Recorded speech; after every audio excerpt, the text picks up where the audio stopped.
Guys, welcome to my channel simple girl স্নিগ্ধায় তোমাদের সকলকে স্বাগত। আশা করবো তোমরা সকলে খুব ভালো আছো আর আমিও অনেক ভালো আছি। তো দুর্গাপুজো চলে গেল, এখন লক্ষ্মী পুজো আসছে। তো লক্ষ্মী পুজোর জন্য আমরা আমাদের ঘরটাকে গুছিয়েছি। আমরা মিন্স আমি গুছিয়েছি আর মা আমাকে হেল্প করেছে। তো আমার ঘরটাকে কিভাবে গুছিয়েছি দেখে নাও। এটা হচ্ছে আমার ঘর, আর মায়ের ঘরও গোছানো হয়েছে। চলো দেখে আসি। তো এই যে মায়ের ঘর গোছানো হয়েছে, দেখো তোমরা।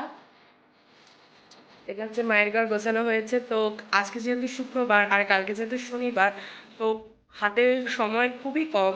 লক্ষ্মী পুজোর একটা যদি অ্যারেঞ্জমেন্ট ভালো করে করা হয় তাহলে একটা হিউজ অ্যারেঞ্জমেন্ট হয়।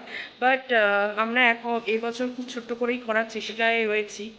এরকমই রয়েছে যে একটু ছোটো করেই করবো, বাট মায়ের পুজো ছোটো করে করাটাও ঠিকঠাক। তাও যতটা সামর্থ্য ততটা করার চেষ্টা করে। তো তাদের অবশ্যই ব্লগ আসছে, তোমরা দেখো। আর যাদের আমার ভিডিও ভালো লাগে তারা আমার চ্যানেলকে অবশ্যই সাবস্ক্রাইব করে দিও, আর আমার ভিডিওতে লাইক কমেন্ট শেয়ার করতে ভুলো না। ততদিন তোমরা ভালো থেকো। এই সবাইকে শুভ